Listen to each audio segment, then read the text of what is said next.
The Archives Committee has set as its goal this year, under the auspices of our president, Greg Delancey, who requested that we do such, the Archives Committee, to try to interview all the past presidents of the club that we could find, or in the area. Mm-hmm. Some may not be working here now, but they still live here, or else they come back from time to time. So we've been pursuing it assiduously, the Archives Committee has.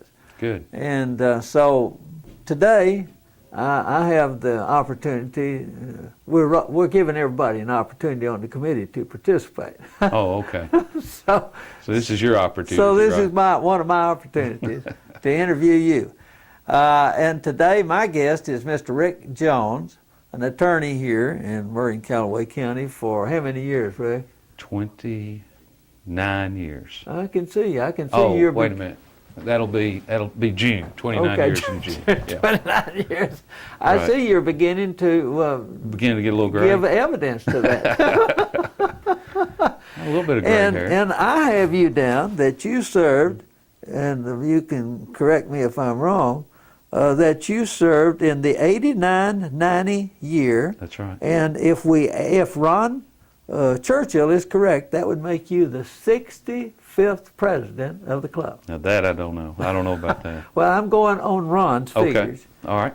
And so if he's correct, you were the 65th president of the club. And I was interested very much in what you thought were the highlights of your year as president of the club, or what you thought the club accomplished on your watch, I guess we could call it. And obviously you'll want to talk about going to the Rotary International Worldwide Convention sometime here, whenever you're ready to talk about it. That's where it started, right before I took the presidency. So you went to the Rotary International Convention before you assumed the presidency? May in 1989. Right. It was in Seoul, Korea. Right. And it was really kind of got my attention about Rotary International, about the impact and the size of Rotary and the type of people that were involved in Rotary. How big a convention was that? Oh, it was huge. You're talking about 50, 60,000 or more, aren't you? As a matter of fact, we were in Seoul, Korea, and 1989. Right. They, according to the newspapers, it was the largest group of Japanese to be in Korea in centuries, because they had fought. They had fought. So yeah, they had fought over. The Japanese and the Koreans have fought. Have had no love for one another. That's exactly right. In recent worldwide history. That's exactly right. And Japan was so strong. Is so strong in Rotary is so strong in Japan. Right. That there were thousands of Japanese, the largest group of Japanese to be in Korea. Wow. And other than an invading force, I guess, and maybe ever, I don't know. This was the first friendly force of this side. Right. And that was something to remember. It was. Yeah. I mean, from a Japanese and Korean standpoint. It was interesting. Yeah. A lot of history people there. coming in friendship and with a hand outstretched to one another. A common cause. That's right. I mean, it was interesting, and everybody was well received. There were no incidents or problems. You know, it was very favorable. That was not too long after the Seoul Olympics. So Seoul was kind of a showcase, and we had the largest gatherings in a Olympic facility. And it was really remarkable. But the really remarkable thing to me were some of the individuals that I met. We had to be transported, to our meetings and to hear the speakers and so forth. And and in that process met a lot of people from all over the world that were are there some that quite committed, actually. Even this far back, I mean, this much water, shall we say, under the bridge. Are there some of those that still stand out in your mind, or? Well, are you like? Oh, surely you're not like me. I probably could see them in my mind, but I couldn't think of their name. I do remember this one. I remember a gentleman from Australia who was from. He wasn't from either coast. He was from the outback, but he was a rancher. And I remember he said that his ranch was, if I remember right, maybe 100 miles by 100 miles. It was just huge. Wow. Well, even by Texas standards, it was that big. would be big. It was big. But he was very much committed to Rotary. And well, the reason I went to Seoul, we had an exchange group here from South Korea. Right.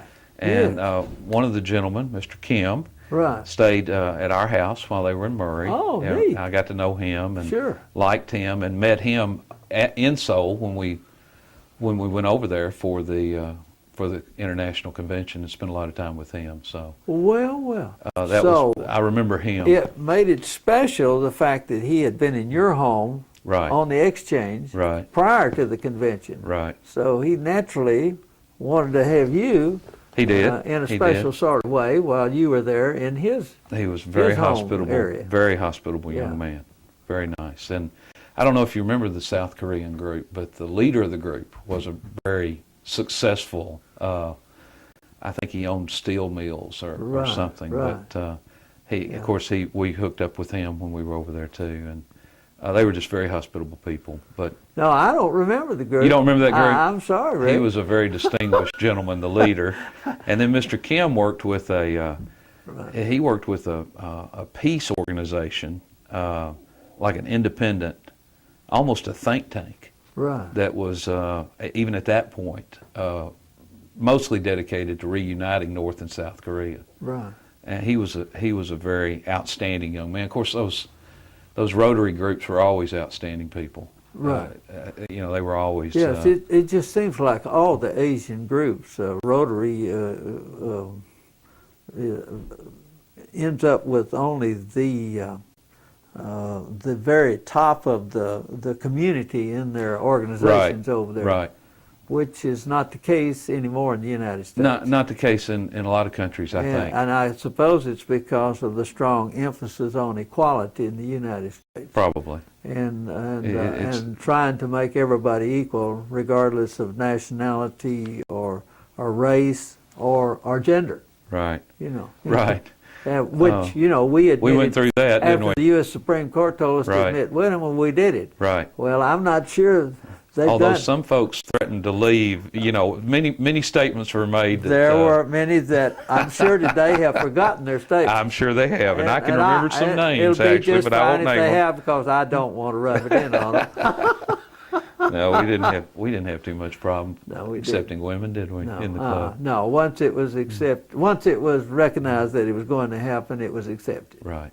That's right. And all of those guys that said that they would leave the club, not one of them. Not one of them. They didn't even miss a meeting. No. But back to what you were saying, my impression was the South Korean Seoul Club, which the leader, whose name I forget, of that exchange was a member at the Central Seoul Club, or whatever the name of it was, appeared to be very elitist. Right. It seemed to be the absolute Well, top of the food chain. I'm not sure if we were just going to let elite people in a club here in Murray, we'd have enough to have a club. I'm sure I wouldn't be sitting here talking I wouldn't if that was the case. I would not make even the first cut. Well, where lawyers rank in terms of public opinion. Know so what the opinion is in many circles. Right. So I doubt if I'd have been in that first cut either. But I did, the thing about the international convention, David, was that I came back. One thing I did consistently every time we had a new president, I'd try to encourage them to go to that convention, whether it was in Indianapolis or wherever it might be, Europe or wherever, because that was a great way to get started. To get your year started. I can see if a person managed to work out a way to do that, that was really a good idea before you started your presidential year. Yeah, it really was It would good. give you a Got lot you of, really have you pumped up, and Yep. you've picked up a lot of new information, and some of it may not have ever gotten to your club. One other tidbit about that particular trip. After the Seoul Convention, I went to Hong Kong, and that was May of 1989. I went into South China. Oh, did you? And that was during the middle of the Tiananmen Square. During the problem. middle of that? In the very middle of it. As a matter of fact, it was going on as Really?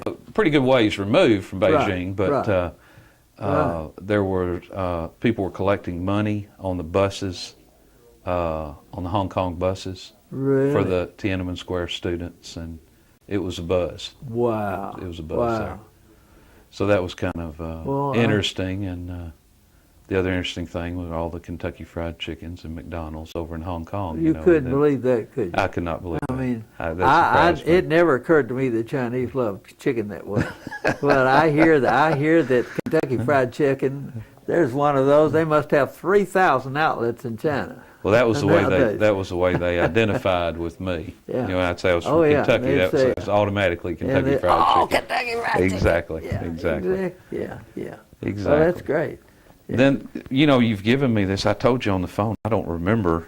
Yeah. It's been Well, 19 years, I guess. I but, know. It's been a while, Rick. Been a while. We had one thing that's not on this summary. Enjoy Rotary. I just figured you ran out of room there. Yeah, You know? well, I wouldn't have put this on here anyway. But anyway, Wilson Gant wanted, and I think our district governor wanted Murray to have a breakfast club. Right. And Wilson definitely wanted that and worked hard on it. As I recall, Wilson felt very strongly about it. He did. He thought that was an opportunity for us to reach out and give a group of people that, because of their schedules, Right. can't ever on a consistent basis Right. come to a noon meeting. Right. And I agreed with him. Yeah, I did too. We were kind of in a stage where we were being careful about attendance too. Right, Well, that's true. I know there were some good members. We have in years gone by recently gotten obsessed with attendance. Back at that time, we kind of were, and we lost some really good members. Some That's really right. We good did. We did contributing lose members. some really good members who got so offended they just dropped A out. couple of doctors I remember who were good members. Well, who we don't want worked to call hard. their names, but No, we I still, wouldn't call their we name, but still they- know who they are, and we felt like, in a sense, we railroaded them out. Well, yeah, you You can know, take both sides of that we argument. didn't actively go about doing anything. But the morning other than- club would have allowed Right. more opportunity to make That's up, right. and That's more right. opportunity for That's somebody right. with They a could have made demanding up schedule. even if they Yeah. wanted to stay with the noon club. Yeah, but anyway, so we had. I remember Bill Wells made the motion. He said, "I want to make this historic motion because everybody on the board thought that it would just go through." It sounded, it had all the positives and so forth. Well, little did we know, we were quite surprised when it became somewhat controversial. Yeah, right, Maybe right. I don't know that I remember too much more controversial in my years in Rotary than the morning club, the breakfast club. I don't ever recall anything of recent origin that was more controversial than that, except when Ed Chrisman was president. We had let's see, John McCain's talking about a respectful debate. Right. We had a respectful debate about Exactly, that, yeah. and a very close vote, but it was voted down. That's right. Those of us who were in favor of it lost. We lost. We lost. That's right. We tried to put our arguments out, but dilution, I think, was an issue. Yeah. There was, because what we just talked about. Sure. Oh, we could have We'd have to- advocated for the other side by talking about how we would make the first cut if it was very elite. Exactly. So I think there was real concern about that. Right. About who would to fill those spaces or fill those membership voids, spots, I guess I should say. Right. How low in the management chain we might go, or whatever the case may be. But Exactly. that was interesting. That, Yeah. without a doubt, that was the most interesting thing that happened the year I was president. Yeah, that was fascinating, and I'm not sure we made the right decision. Oh, I don't know. Yeah, I don't know. I mean, Because I see no other in terms of service clubs, as best as I can tell, we have No less breakfast. members in service clubs today. Yes, Even overall. though overall Yes. in the community, if Yes. you count up every service club in the community, there has been a net loss. Fairly dramatic, I would think. In some clubs, it has been dramatic. And I think overall it's pretty dramatic. Yeah. I don't even know if the Optimists are still functioning. Oh, they're gone. Are they gone? I think they are. I think they may be. And Lions is relatively small. Used to be a they're- very big club. The Lions Club's had a tough time But- maintaining its membership. You and I both know people's schedules. Kiwanis is still going on, Is it? but they've not been able to grow much. No. And the Women's Club is where the most significant dramatic loss is taking place. Hmm. That's when we started taking women over. in That's Rotary, right. And indeed.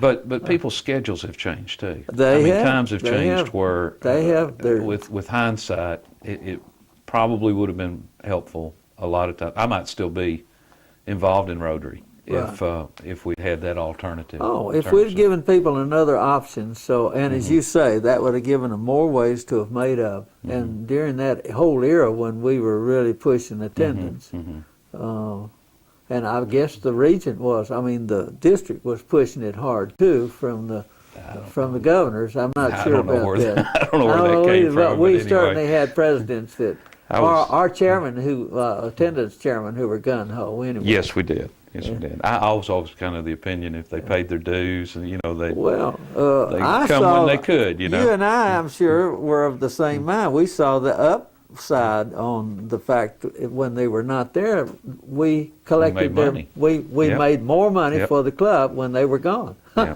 that's right. Of course, Rotary, I think maybe you mentioned something there to kind of keep me. I'm trying to remember what our budget was.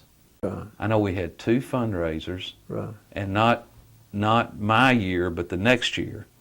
But during my year, Right. Chuck Shuffett came to the board Right. and said, "I've got this idea about a radio event Right. that I want to bring to Rotary." Sure.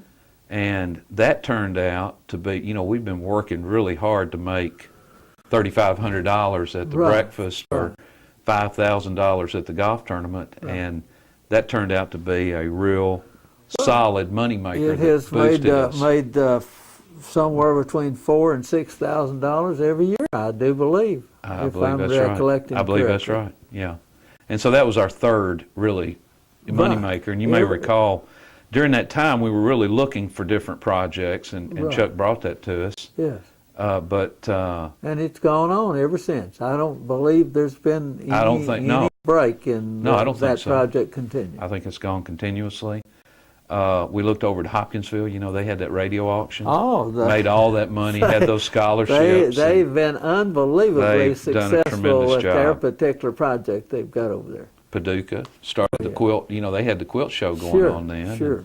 It was somewhere right in there. It wasn't long after my year. Right. Might have been in my year that Wayne Bennett hatched that idea to do that book. It And, may have been. And I know Bob Jackson worked on that. Right. Somebody else could identify what Yes. year it was, but it was right in that time period. Right. I know we were out at, I remember being out at 7 Seas when all that Right. came up, and Right. I don't know when we moved from there, do you? I can't pinpoint it. Yeah.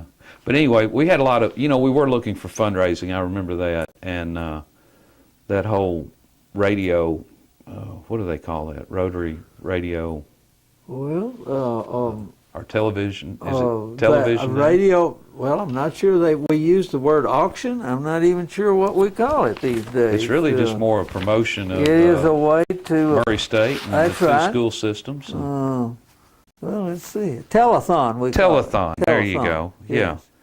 Yeah.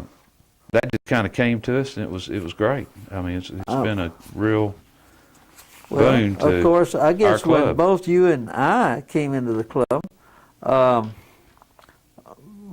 the ham breakfast was going on, wasn't it? If I'm remembering right. No, I think I remember the first ham breakfast. Do you remember the I first think one? I do. Well, that was one of the early fundraisers. I know was we the ham gave- breakfast in conjunction with the Christmas parade. And then, of Right. course, as you mentioned, the telethon.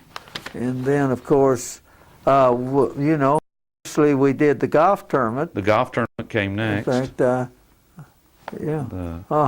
That's right. And then after that, I don't know whether it was a soapbox derby. I would say. It was. Yep. And then, of course, more recent, the baseball tournament. Right. And all of those now become established participants as special projects of the Rotary Club. Right. I mean, during the era of before Ed Chrisman, the club was primarily an eat and bird club, That's what I was told when I got invited to And if you didn't keep your mouth participate. shut, if you tried to disrupt anything by the decorum was almost, you had to have a necktie and suit on. Mm-hmm. Don Keller swears up and down he's the one that broke the necktie and suit Does he claim decorum. that? Yeah, he claims that even to this day. Well, good for Don. But I tell him, well, Ed Chrisman also broke the broke decorum. the demeanor of the club, okay. and it never has recovered since. I accused Ed of turning it into a glorified Lions Club. Oh, I enjoyed it. Yeah, I love the Lions Clubs in towns where I've lived, and I loved Ed Chrisman. But he had a way of turning things on their heads, he turned our club on its head. And I think it's all for the good because it made young people comfortable and wanted to come there and have some fun. Yep. Which people wear short pants now. That's right. They can show up about any way they want to, and nobody notices. No, nobody notices, and that's all right. That's right. You reminded me of something though. You know, Chuck Wynn has. I do remember that year we gave him a plaque to recognize did you? Okay. all the work that's not in here, but yeah. all of the contribution that he had made to the club with that breakfast where he had provided us a facility and provided us with the ability to buy those eggs that come in the plastic bags, well, that's right. We really couldn't do the ham breakfast in any kind of effective way until we got over to Chuck's, could we? Right. Because he had the facilities, he also was willing to work with us in making it a success. Bring his employees in that we paid and cleaned up. So we really do owe a great of appreciation to Chuck's in that regard. We do. Yeah, very much so. Well, do you recall when you came in the club and who sponsored you? Who sponsored? I think Harold Hurt sponsored me.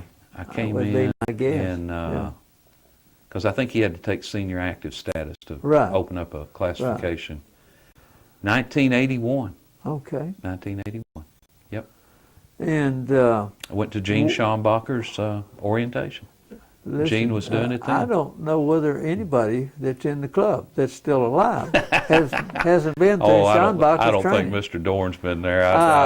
That's probably he and Joe Dick and two or three others. Yeah, right. We got several up in their 80s that predate Schombacher, but that's right. there are very few others. That's right. But seriously, Gene's done a lot of work for the club. He has.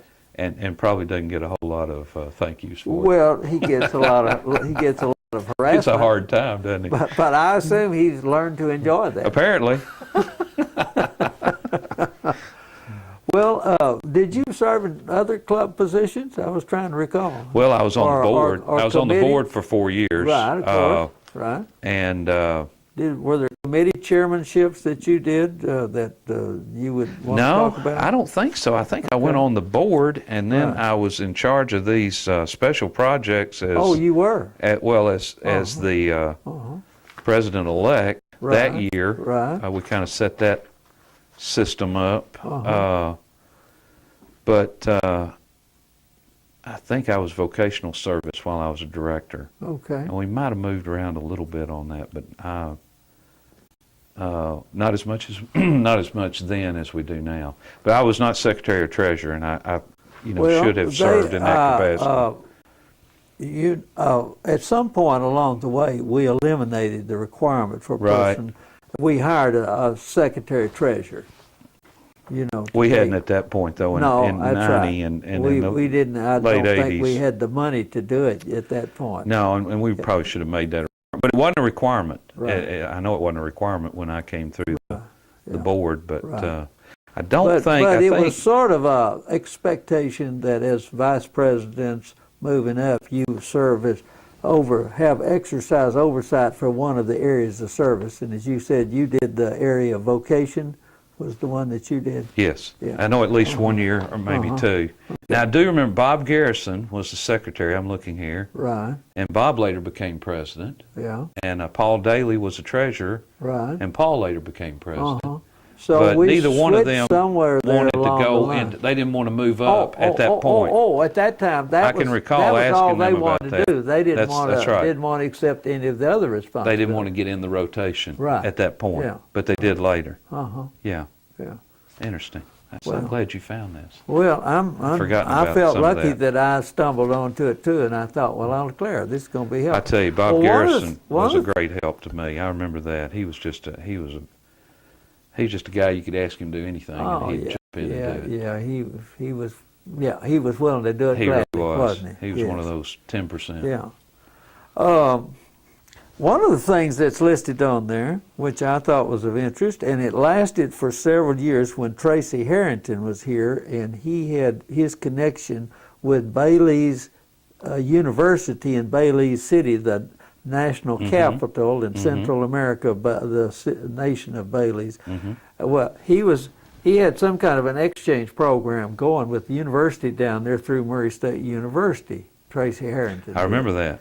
And he was the one that visited the Bailey's City Rotary Club down there, and we jointly, and during your tenure, jointly sponsored these students that were in the rural areas. That's right. And they would come in and board in Bailey's City and go to the high school That's there. right.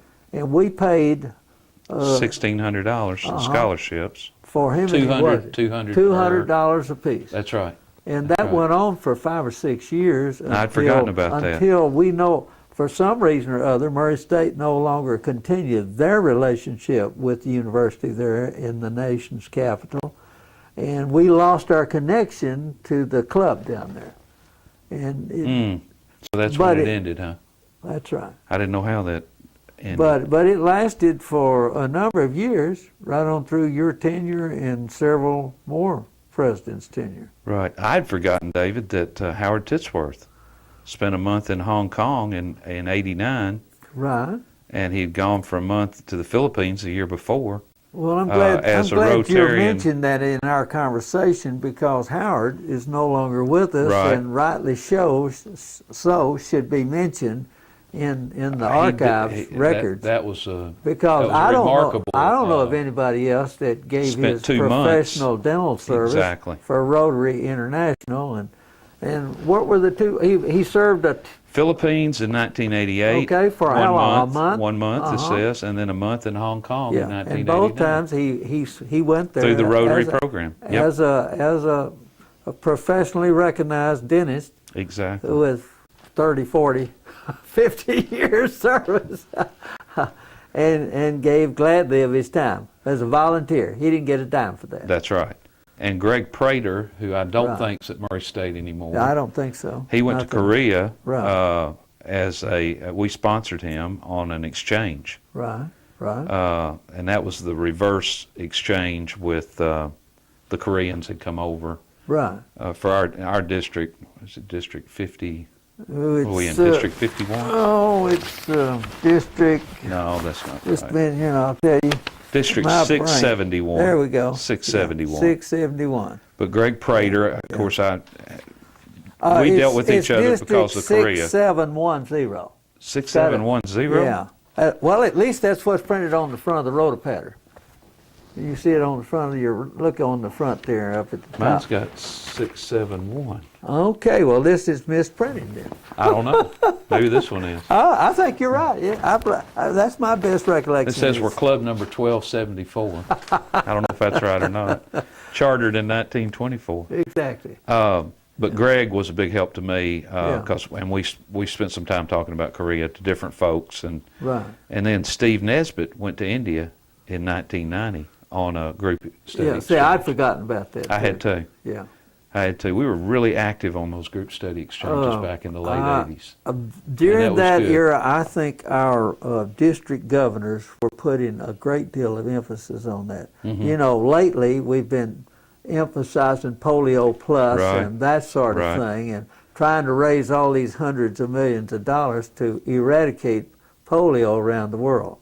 And we've been largely successful in the last decade That's in right. doing that. Of course, Polio Plus was going on here. Well, it in was. '89. When you were Yep. president. Yep, I think it Wilson started maybe Gantt- mid '80s. was Wilson when they, Gantt got behind it, and that was quite an undertaking, wasn't it? That's right. I don't know that any service club will ever match that. Well, it's a staggering. They, as far as I know, Rotary International has raised more than $200 million for Polio Plus. Mm-hmm. And I gather we're still raising money because we had another outbreak in 2 or 3 countries over Right, there recently. right. That was really the buzz that sold. People were excited about the fact that Right.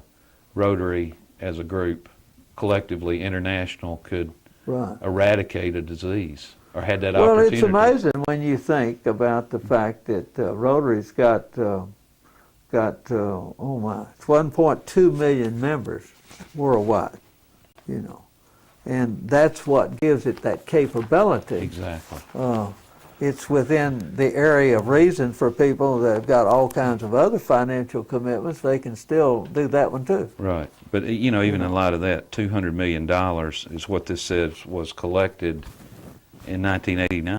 $200 million. It was that much in just $200 million, one year. $7,000. Okay. Well, up until that point. Oh, okay. Up until June of '90, I should say. Well, it's no And- telling and how there's much. no telling how we much more must since. have raised another 100 million or so since then. Our club has done several Paul Harris Fellows since Exactly. then. Every year. Exactly. Seeded one. Oh. And we've got. I know Ron Churchill talked about the number of Paul Harris Fellows we now have. Yeah, I've got him right here where he told me, Ron told me that Paul Harris Fellows now, we were at 162. Wow. That's amazing. That's good. And he was pointing out that we have, over the years, had 5 district governors from our club, 2 assistant governors, Tom Auer and Vernon Gant were the 2 assistant governors. How about that? Those were some of the things, including what you were talking about there. Well, there's some other things that you see on the list there that, here's what my notes tell me that Rotary is today, that we're in 170 countries, 530 districts, 32,000 clubs, and 1.2 million members. So that's what gives us the capability to get behind a significant project Exactly. of such magnitude and be able to make a difference. Exactly. And all started by a lawyer, don't forget that. That is right. Paul Harris, That's no right. less, That's right. from Chicago. And one of those 5 district governors predates me, but Nat Ryan Hughes was one of those 5 district governors. He was. Another, That's right, Nat Ryan Hughes. another attorney. So Listen, there's a stream for lawyers. As in you the and I know, Rotary Rick, process. there have been some really fine attorneys in this community. Yes. Well, I Paul agree. Harris, we can't claim him. I think he's from Chicago, right? No, I Yeah. understand, but he was an attorney He was an attorney. in the That's same right. fraternity. When were you president, David? Oh, well, it was, let's see, I've forgotten. I'll have to go back here and take a look. It was in 85, 86. Okay. Yeah. Right in that same time period. Right, it was Yeah. the same decade. Now, was Polio Plus started then? No, I think we had started the push on Paul Harris Fellows. But Because Polio I Plus recall came several- after that. I believe it was, yeah, Wow.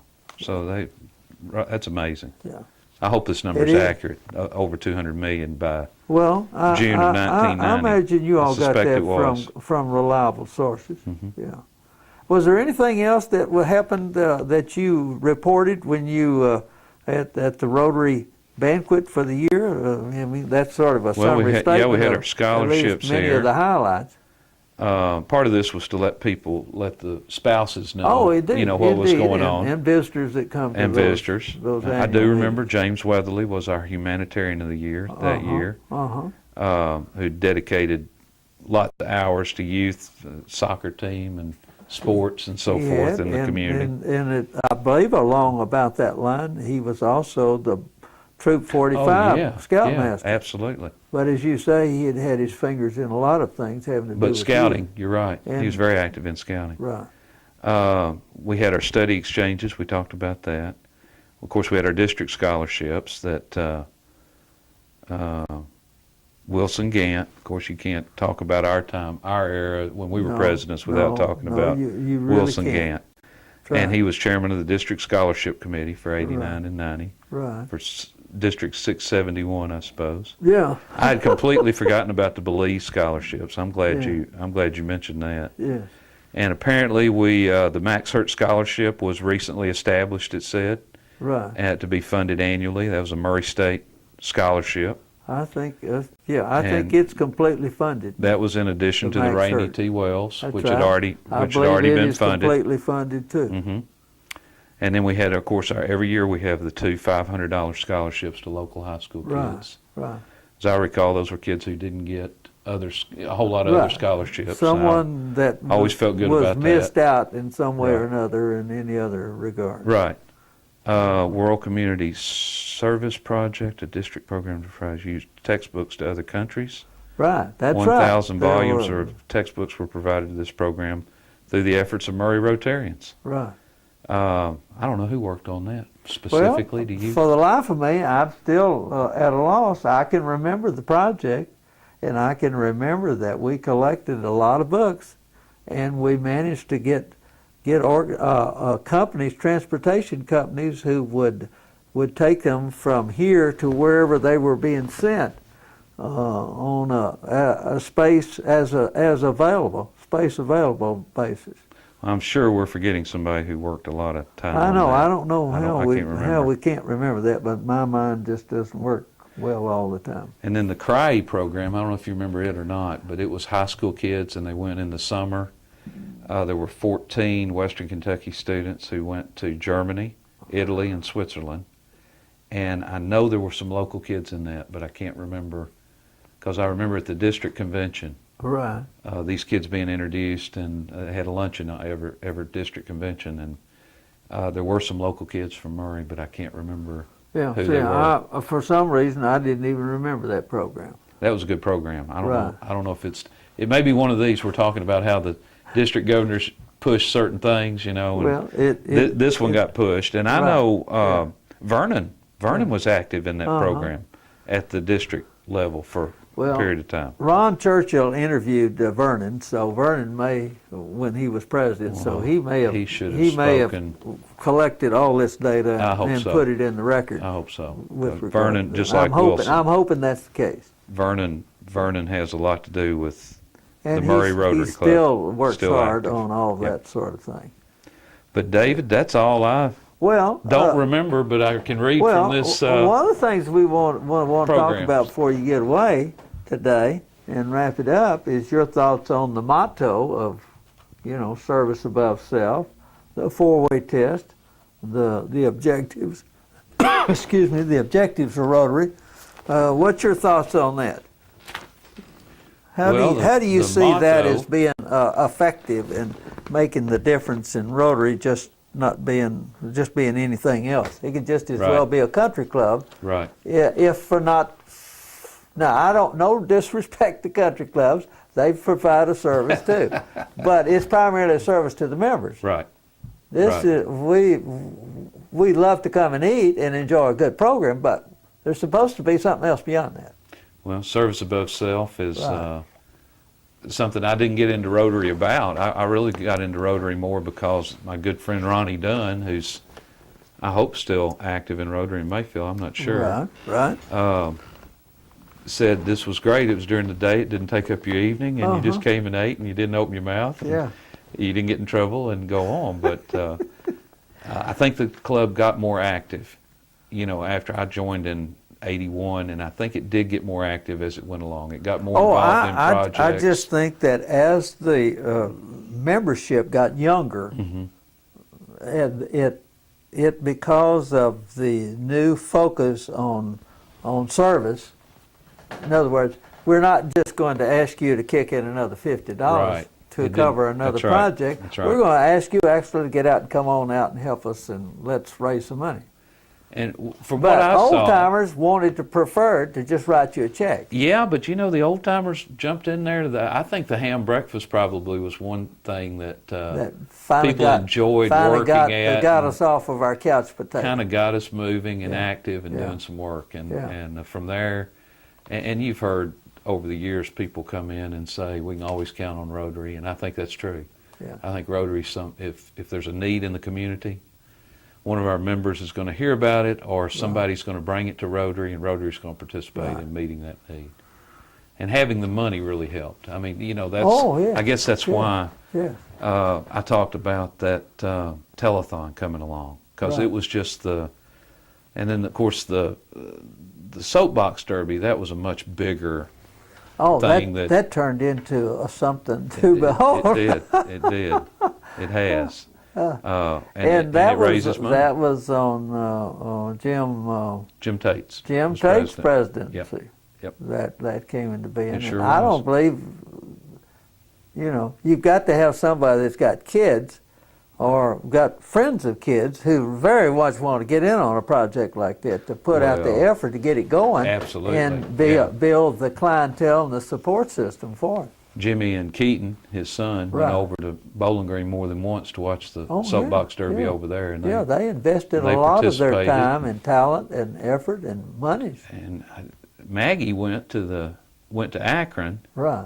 I can't remember if Keaton did or not. Seems like maybe he did. Maybe both of Jim's kids went to Akron to the soapbox finals. Right. So yeah, it was very rewarding for him, I think, and it's a great event. I mean, it's just a great community event.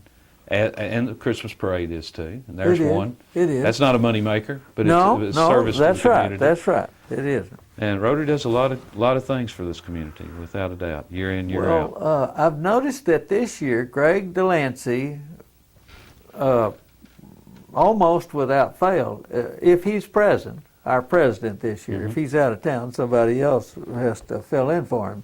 So we usually don't do it. But if he's there, he's having us read the four-way test, recite it that's a good together idea. this year. That's a good idea. And as a way to try to hammer it home to us, you know, without offending anybody too much. Right. We always had one program a year. Oh, we didn't recite it every time, did we? Exactly. Yeah, exactly. that's good. I like that. So, but you know, I'm still amazed to this day that they came up with the four-way test early on in the inception of Rotary.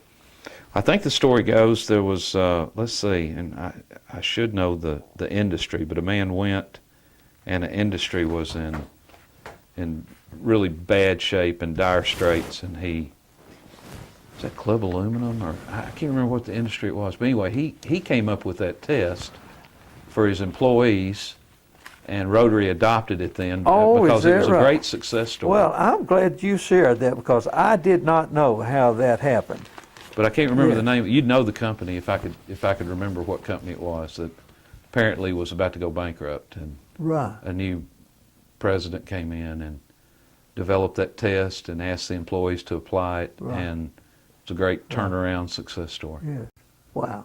And I don't know if he was a Rotarian or how Rotary actually got over to it, but that was the origin of it. Well, Rick, if I know that right. you find that story All in right. your file somewhere All or discover it somewhere along the way, we need to put it in the record here, Okay. just so our local club has it in the Okay. files.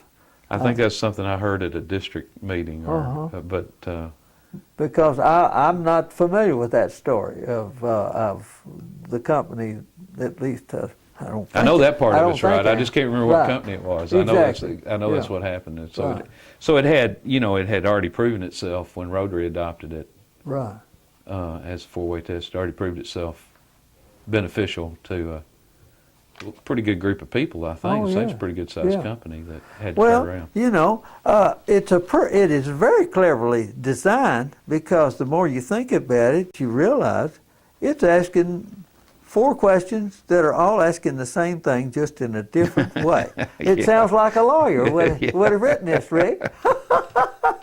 If he can't get you one way, he'll get you That's another right. way. But That's he's right. going to get you, and it's 4 different ways to get you, Yep.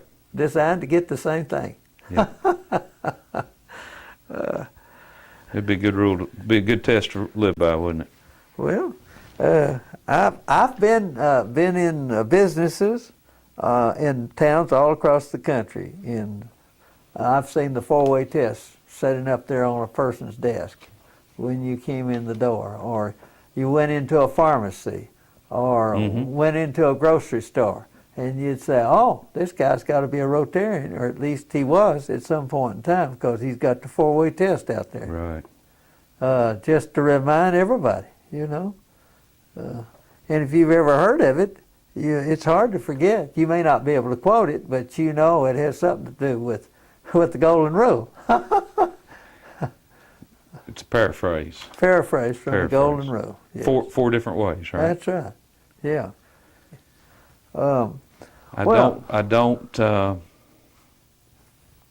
don't remember anything else about that particular year. I was just looking through here at some of these. Well, that's what I was wondering, if you remembered anything else that you wanted to talk about. Or did you get to serve in any other capacities at the district level after I did, you actually. finished up as president? After I finished, I did. I served on a couple of different committees at the district level and enjoyed that. One of them was the Governor Selection Committee. Oh, okay. And that was a fairly intense day, actually, as it turned out. You know, people who... Yeah. So you all did a lot of interviewing? We interviewed. And reviewing what you were looking for in terms of qualifications. Right, and, right. And other criteria that had been established by the district over a long period of time, I guess. Yep, and then we selected the district governor. Uh-huh. Wow. Yeah. Well, see, I didn't even know that. I enjoyed that. I didn't know that you got a little bit of traveling, but on that. I'm sure Wilson had something to do with that. You know, had to have, but but I enjoyed that. That's usually the way those things work. Right. Somebody happens to know you, and wants a representative from his club, and so you get the honor. Got the honor, but I enjoyed that. That was good. Well, I'm glad to hear that. It wasn't a bad thing at all. Just took a little bit of trouble. I noticed he's got one more question here, Ron Churchill. He says, why did you become a Rotarian, and if you had it to do again, would you be an active Rotarian again, or something like that? I'm not sure exactly how I'm supposed to phrase that, but... Well, you know, I said I kind of became a Rotarian for the wrong reasons, because I was told it wasn't... It was the perfect civic club. You didn't have to do anything. All you had to do was pay money, and then it changed after I got involved in it. That was exactly, and that was the way people offered it to you during that era. That's right. But it changed for the better, and I'd do it again. Yeah, they'd say, "Hey, why don't you come on over?" I mean, it's on your lunch hour. You're not going to, and we got to eat someplace, right? Or that Benton, did you ever make up down there at Benton when they had such a small group? I did. You go down there, you'd immediately be the program, you know. Exactly. Yeah, who are you? Okay, well, you need to be our program because we don't have one. There'd be 5 guys sitting around the table. That's right. They weren't doing a whole lot, but I didn't know how fun. they sustained themselves. It was always a mystery to me. Right. Because I didn't know where you were getting the new blood, the new energy to revitalize the group. You know, the other thing I'll say about Rotary, and I didn't realize it when I joined, but Rotary was probably the one place that I had more interaction with the university folks. Right. How there's that town and university, and sometimes they don't cross paths. And that was one where I met a lot of university people that have been lifelong friends that I wouldn't have gotten to know or meet or whatever the case may be. I agree. That has been as good an example of the town and the gown coming together as probably any.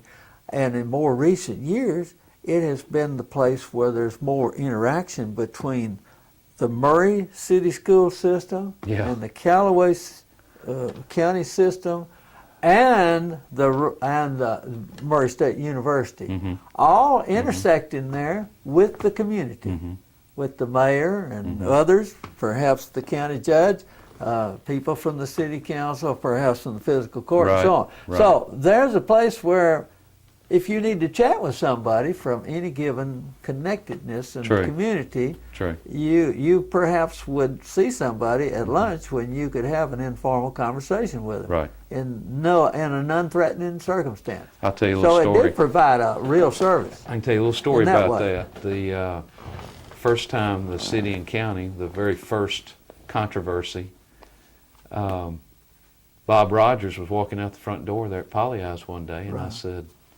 "Bob, I thought we made a pretty good offer. What happened?" Yeah. And he said, "Well, I didn't understand it that way." And we talked for about 2 minutes. Right. And kind of straightened out. It was a communication breakdown. Right. And then from that, everything got worked out. Right. And Bob and I more than once said, it's a good thing we were walking out the door there at Pollyeyes that day, or we never would have gotten this thing resolved like we did. People do not understand the community how important these informal relations are through structured institutional arrangements are in order to keep the lines of communication open. And it's communication. And it just breaks down frequently along the way without it, through no lack of attention. It's just that it happens, and you just are not in proximity to each other where you can pick up on it. And the other thing along those lines, Rotary is a good place for respectful communication. That's right. Where people can be friendly and not be too personal about issues, and just in passing, make a comment or share a thought. And I think a lot comes out of that. And in more recent years, the interaction with people that are connected to the hospital also. Yeah. Been much informal conversation through that institution too. Yeah. And the chambers, it became much more significant in the community also. I wonder if old Louis is a rich man now, since he got away from paying those dollar bills for everybody in the hospital. I don't know. Remember how he used to get stuck every week? And nobody else was showing up, but Louis kept coming. Well, Louis Venter, right? Louis Venter. Yeah, we used to sock him pretty good. Yep. we got others now to sock. Billfold out, right? Yeah, we got the new CEO at the hospital now. Keith. And Keith Travis, his right hand, one of his right hand men. Yep. Yeah, we found Keith Travis the other day. But without these informal arrangements that are not intentionally designed necessarily for that, those are the upsides or the unintended upsides that are available because of it. I think they're valuable. I don't unless, know that I ever really thought about it specifically. No, you don't go out and say, well, I'm going to arrange us to have these kind of organizations in a community. But if you don't go to church with somebody, right. If you don't maybe go to the Murray High football or Callaway basketball, whatever it is, where you see people and socialize, or Murray State. Exactly. There are a lot of people in Rotary I never would have seen. Without that regular weekly meeting. And it really needs to be in a non-threatening atmosphere where nothing is given and nothing is, shall we say, suggested other than, hey, Hey, how you doing? Yep. Yeah. Build a relationship. And it's just so informal that it works.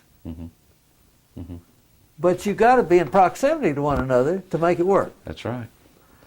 So that is a side benefit, guys, that Murray Rotary Club provides in this community without being conscious of it. That's right. And maybe that's a good place to end unless you've got something else to say. Sounds good to me. Okay. Well, I appreciate you including me in this. Well, Rick, we were grateful that you were available and wanted to be a part of it. I really appreciate you finding Oh, well, I feel good about it.